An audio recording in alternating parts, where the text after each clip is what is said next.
দর্শক, রাজশাহী সমাবেশস্থল থেকে এ বিষয়ে সবশেষ জানাচ্ছেন সহকর্মী রাজু আহমেদ।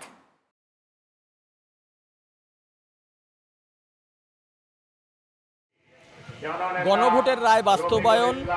নাগরিকের যে হয়রানি, সেই হয়রানি লাঘব এবং পদ্মার যে পানি, সেই পদ্মার পানির ন্যায্য হিস্সা দাবিতে রাজশাহীতে যে 11 দলীয় জোট আছে, 11 দলীয় ঐক্য আছে, সেই 11 দলীয় ঐক্যের যে গণসমাবেশ, সেই গণসমাবেশ আজকে অনুষ্ঠিত হচ্ছে রাজশাহীর ঐতিহাসিক মাদ্রাসা মাঠে।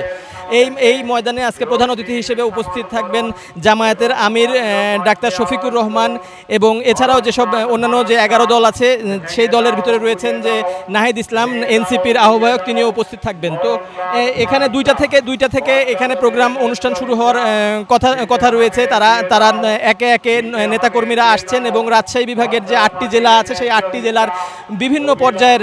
নেতাকর্মীরা দলে দলে এই কর্মসূচিতে অংশগ্রহণ করার জন্য বাসে, ট্রেনে এবং বিভিন্নভাবে তারা এই যে ঐতিহাসিক মাদ্রাসা মাঠ, এই মাদ্রাসা মাঠে উপস্থিত হতে শুরু করছে। তো আমরা এখানকার যারা এনসিপির নেতা এবং জামাতের নেতা যারা আছে তাদের সঙ্গে আমরা কথা বলে যেটা জানতে পেরেছি, তারা আগামী 3 মাস পর্যায়ক্রমে দেশের বিভিন্ন জেলা এবং বিভাগীয় শহরে এই প্রোগ্রাম আয়োজন করবে পর্যায়ক্রমে, এবং তাদের দাবি যেটা যে গণভোটের রায় যেটা সেটা বাস্তবায়ন করা হোক যত দ্রুত সম্ভব, এবং পাশাপাশি তাদের যে দলীয় কার্যক্রম সেটা নেতাকর্মীদের পাশাপাশি